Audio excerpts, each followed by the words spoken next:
اب میں آپ کی خدمت میں وہ والی باتیں رکھوں گا کہ جن پہ اگر آپ عمل کریں گے تو اللہ تعالیٰ آپ کو حج اور عمرے کا ثواب عطا فرمائے گا۔ پہلے نمبر پہ حضور جان عالم صلی اللہ تعالیٰ علیہ وآلہ وسلم فرماتے ہیں، جو بندہ 2 رکعت نماز اشراق پڑھے اور 2 رکعت نماز چاشت پڑھے، 2 رکعت نماز اشراق اور 2 رکعت نماز چاشت پڑھے گا، حضور جان عالم صلی اللہ تعالیٰ علیہ وآلہ وسلم فرماتے ہیں اللہ تعالیٰ اس بندے کو 2 حج اور 2 عمرے کا ثواب عطا فرمائے گا۔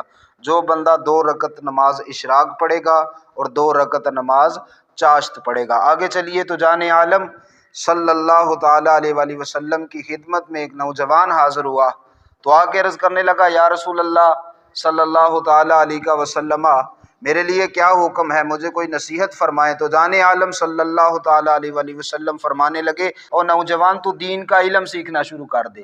تو وہ نوجوان آگے سے عرض کرتا ہے، یا رسول اللہ صلی اللہ تعالیٰ علیہ وسلم، میں دین کا علم سیکھوں گا تو مجھے ملے گا کیا؟ دین کا علم سیکھوں گا تو مجھے ملے گا کیا؟ اور یہ بات بھی نوٹ کر لیں، حضور فرماتے ہیں اللہ جس پہ اپنا خاص کرم فرمانا چاہتا ہے نا، اللہ جس پہ اپنا خاص فضل فرمانا چاہتا ہے، اللہ جس پہ اپنی خاص رحمت فرمانا چاہتا ہے، اسے دین کی سوجھ بوجھ عطا کرتا ہے، اسے دین کی سمجھ عطا فرماتا ہے۔ یہ جن لوگوں کو دین کا علم حاصل ہے نا، جن لوگوں کو دین کی سمجھ بوجھ حاصل ہے، وہ لوگ یہ سمجھ لیں کہ اللہ کا ان پہ خاص فضل ہے، اللہ کی ان پہ کوئی خاص رحمت ہے، اللہ کا ان پہ خاص کرم ہے۔ تو نوجوان نے عرض کی ہے، یا رسول اللہ صلی اللہ تعالیٰ علیہ وسلم، دین کا علم سیکھوں گا تو ملے گا کیا؟ تو جان عالم صلی اللہ تعالیٰ علیہ وآلہ وسلم نے فرمایا، اگر تو دین کا علم سیکھے گا تو اللہ تجھے صدقے سے بھی زیادہ، جہاد سے بھی زیادہ اور حج سے بھی زیادہ ثواب عطا فرمائے گا، اگر تو دین کا علم سیکھے گا۔ تو دوسرے نمبر پہ حضور فرمانے لگے، دین کا علم سیکھو، دین کی سمجھ بوجھ سیکھو، دین کا علم حاصل کرو، دین کی سمجھ بوجھ حاصل کرو، اللہ تمہیں حج، صدقہ اور جہاد سے زیادہ ثواب عطا فرمائے گا۔ اب تیسرے نمبر پہ جان عالم صلی اللہ تعالیٰ علیہ وآلہ وسلم فرمانے لگے، رمضان المبارک کے آخری 10 دنوں کا اعتکاف کرو۔ یا رسول اللہ آخری 10 دنوں کا مسجد میں بیٹھ کے اعتکاف کریں گے تو ملے گا کیا؟ تو حضور فرمانے لگے، جب تم رمضان المبارک کے آخری 10 دنوں کا اعتکاف کرو گے، اللہ تمہیں 2 حج اور 2 عمرے کا ثواب عطا فرمائے گا۔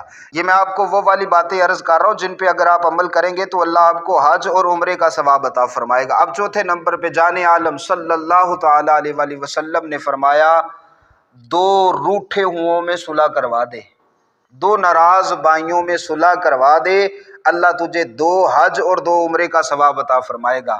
لیکن ہمارے معاشرے کا المیہ یہ ہے کہ لڑائی کرانا آسان ہے لیکن صلح کرانا مشکل ہو گیا ہے۔ لڑائی کرانا، جھگڑا پیدا کرنا، کسی کو اشتعال دلانا، یہ بڑا آسان کام ہے، لیکن صلح کروانا یہ خاصا مشکل کام ہے۔ اسی طرح چغلی کرنا آسان ہو گیا ہے، کسی کے اندر سے خوبی کو چھوڑ کے خامی کو نکالنا آسان ہے، خامی نکالنا آسان ہو گیا، چغلی کرنا آسان ہو گیا، لیکن تعریف کرنا مشکل ہو گیا، کسی کی اچھائیوں کو بیان کرنا مشکل ہو گیا، کسی کے اندر سے خوبی کو نکالنا مشکل ہو گیا۔ خوبی تو ہمیں کسی میں نظر آتی بھی نہیں نا، تو خوبی کو نکالنا مشکل ہو گیا، چغلی کرنا آسان ہو گیا، کسی میں سے خامی نکالنا آسان ہو گیا، خوبیاں نکالنا مشکل ہو گیا۔ اسی طرح لڑائی کروانا آسان ہو گیا، جھگڑا کروانا، کسی کو اشتعال دلوانا، 2 بھائیوں میں ناراضگی کو پیدا کرنا، یہ کام آسان ہو گیا ہے، اور 2 بھائیوں میں صلح کروا دینا، 2 بھائیوں میں محبت کو پیدا کرنا، یہ مشکل ہو گیا ہے۔ لیکن حضور فرماتے ہیں اگر تم 2 روٹھے ہوں کو ملا دو گے، 2 ناراض بھائیوں میں صلح کروا دو گے تو اللہ تمہیں 2 حج اور 2 عمرے کا ثواب عطا فرمائے گا۔ اب آگے چلیے تو جان عالم صلی اللہ تعالیٰ علیہ وآلہ وسلم فرماتے ہیں، جب مسجد میں اذان ہو جائے تو گھر میں وضو کر، اور جب تو گھر میں وضو کر لے تو یہ ارادہ کر لے کہ میں نے احرام باندھ لیا ہے۔ گھر میں وضو کر، گھر میں وضو کرنے کے بعد یہ ارادہ کر کہ تو نے احرام باندھ لیا ہے، حضور فرماتے ہیں پھر مسجد میں آ کے نفل پڑھے گا، اللہ عمرے کا ثواب عطا کرے گا، فرض پڑھے گا، اللہ حج کا ثواب عطا کرے گا۔ تو یہ غریبوں کا حج رکھ دیا حضور صلی اللہ علیہ وآلہ وسلم نے، فرمایا یہ کام کرو، اللہ تمہیں حج اور عمرے کا ثواب عطا فرمائے گا۔ اب آگے چلیے، حضرت عبداللہ ابن مسعود رضی اللہ تعالی عنہ हजूर जान आलम सल्लल्लाहु अलैहि वसल्लम की खिदमत में हाजिर हुए। अर्ज करने लगे, या रसूल अल्लाह सल्लल्लाहु ताला अलैहि वसल्लम, मुझे कोई ऐसा काम बताएं कि काम करने में आसान हो लेकिन उसकी जज़ा बहुत ज़्यादा हो। काम करने में छोटा सा हो, आसान सा हो, लेकिन उसकी जज़ा बहुत ज़्यादा हो। तो हजूर जान आलम सल्लल्लाहु अलैहि वसल्लम फरमाने लगे, अब्दुल्ला बिन मसूद, अगर तू चाहता है कि मैं तुझे ऐसा काम बताऊं करने में आसान हो लेकिन उसकी जज़ा बहुत ज़्यादा हो, तो फिर सुन, एक दीन के आलिम की खिदमत कर। दीन के आलिम की खिदमत कर। या रसूल अल्लाह, दीन के आलिम की खिदमत करेंगे तो मिलेगा क्या? हो सुनो यारो, ये उसी तबके की बात होने लगी है जिसको हम दुनिया का हकीर तरीन तबका समझते हैं। माज़अल्लाह, जिनके बारे में हम ये बातें करते हैं कि अगर ये बख्शे गए तो हम तो फिर बख्शे ही जाएंगे। ज़रा कान खोल के सुनो। हज़रत अब्दुल्ला बिन मसूद रदी अल्लाह ताला अन्हु अर्ज़ करने लगे, या रसूल अल्लाह सल्लल्लाहु ताला अलैहि वसल्लम, दीन के आलिम की खिदमत करेंगे तो मिलेगा क्या? तो करीम आका अलैहिस्सलाम फरमाने लगे, जब तुम एक दफ़ा दीन के आलिम की खिदमत करोगे, अल्लाह तुझे 70 हज्जों से भी ज़्यादा सवाब अता फरमाएगा। एक दफ़ा दीन के आलिम की खिदमत करने से अल्लाह 70 हज्जों से ज़्यादा सवाब अता फरमाता है। और यारो सुनो, उलमा की कदर किया करो, उलमा की तौहीन ना किया करो, उलमा से मोहब्बत किया करो, उलमा की खिदमत किया करो।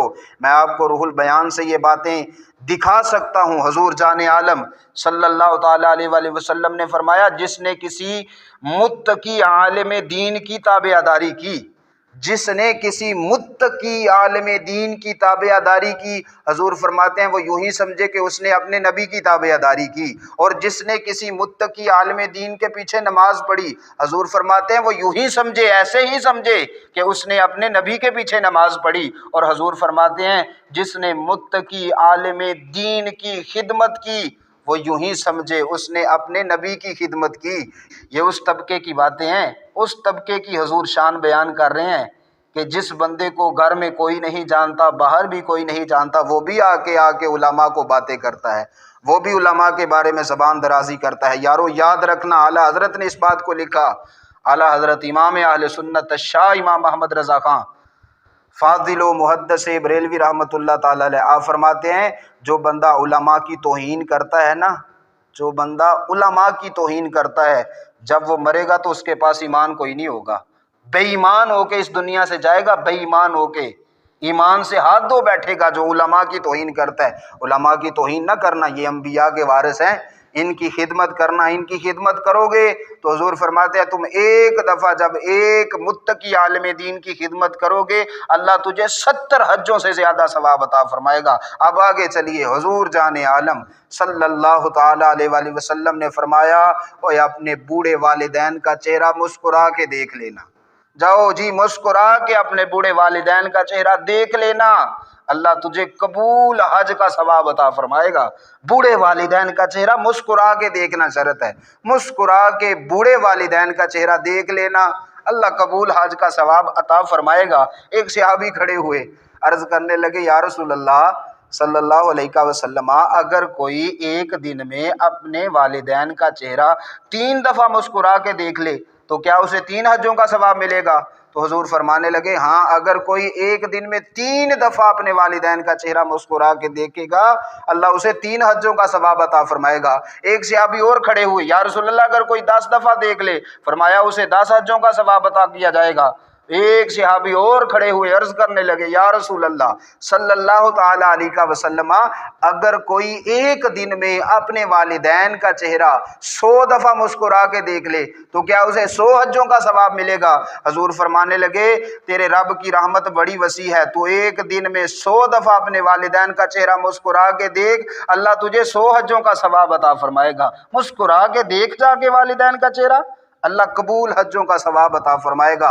और मुस्नद इमाम अहमद बिन हम्बल में यह रवायत मौजूद है। हजूर जान आलम सल्लल्लाहु ताला अलैहि वसल्लम फरमाते हैं, तू रात को जब घर आए ना, तो आके ना तू अपने वालिदैन के पास बैठ जा, उनसे मोहब्बत भरी बातें कर, उनसे मीठी मीठी बातें कर। हजूर फरमाते हैं, अगर वो तेरी बातें सुन के मुस्कुराने लग पड़े, अगर वो तेरी बातें सुन के तुझसे राज़ी हो गए, हुजूर फरमाते हैं अगर तू अपने वालिदैन को मीठी मीठी मोहब्बत भरी बातें करके राज़ी करने में कामयाब हो गया तो फिर सुन, अल्लाह तुझे 2 हज और 2 उम्रे का सवाब अता फरमाएगा। क्यों नहीं बैठते वालिदैन के पास? वालिदैन को वक़्त दिया करो, उनसे मोहब्बत भरी बातें किया करो, उनसे मीठी मीठी बातें किया करो। हुजूर फरमाते हैं अगर तुम मीठी बातें करके वालिदैन को राज़ी करने में कामयाब हो गए, अगर तुमने मोहब्बत भरी बातें करके मीठी मीठी बातें करके वालिदैन को राज़ी कर लिया तो हुजूर फरमाते हैं अल्लाह 2 हज और 2 उम्रे का सवाब अता फरमाएगा। अब आगे चलिए, हुजूर जाने आलम सल्लल्लाहु ताला अलैहि वसल्लम फरमाते हैं, हज़रत अबू हुरैरा से रिवायत है, करीम आका अलैहिस्सलाम फरमाते हैं जिसने मेरे उम्मती की मुश्किल को दूर कर दिया, जिसने मेरे किसी उम्मती की मुश्किल को दूर कर दिया, अल्लाह उस बंदे को हज का सवाब अता फरमाएगा।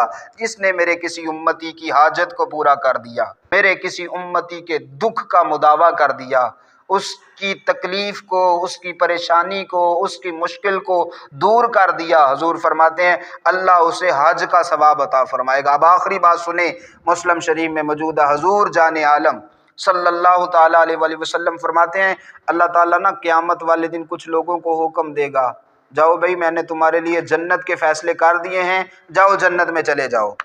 तो वो सारे लोग हैरान हो जाएंगे और सोचने लगेंगे कि हम तो बड़े गुनाहगार थे, पता तो सारा ही है ना सरदार नो कीतियाँ दा, पता तो है हमें कि हम कितने पानी में हैं। तो वो हैरान हो जाएंगे कि हम तो बड़े गुनाहगार थे और हमारे लिए जन्नत का फैसला। अर्ज़ करेंगे मालिक हम तो बड़े गुनाहगार थे, ये हमारे लिए जन्नत का फ़ैसला, बख्शिश व मगफिरत का फ़ैसला आखिर किस वजह से? हुजूर फरमाते हैं अल्लाह उन लोगों को फरमाएगा तुम्हारे हज की बरकत से मैंने तुम्हें माफ़ भी कर दिया है और तुम्हारे लिए जन्नत के फ़ैसले भी कर दिए हैं। अब वो और हैरान होंगे और अर्ज़ करेंगे मालिक हमने तो हज किया ही नहीं, हम तो गरीब थे, हम तो जा ही ना सके, हमने हज किया ही नहीं है। हुजूर फरमाते हैं अल्लाह उनसे फरमाएगा जब हाजी हज के लिए जा रहे थे तुम्हारे दिल तो तड़पते थे ना, दिल में ये आरजू तो आती थी ना, दिल में ये बात तो आती थी ना कि हमारे पास भी सोर्सेज होते, हमारे पास भी माल होता, हम भी अल्लाह के घर में जाके हज करते, और तुम्हारे अंदर तड़प तो मौजूद थी ना। फरमाया मैंने तुम्हारी तड़प की बरकत से ही तुम्हें हज का सवाब अता कर दिया है, और फ़कत हज का सवाब नहीं दिया बल्कि उस हज की बरकत से तुम्हारी बख्शिश भी फरमाई है और तुम्हारे लिए जन्नत वाले फ़ैसले भी फरमा दिए हैं। तो यारो ये वो वाली बातें हैं कि जिन पे अगर आप अमल करेंगे, ये वो वाले काम हैं जिनको आप करेंगे तो अल्लाह आपको हज और उम्रे का सवाब अता फरमाएगा।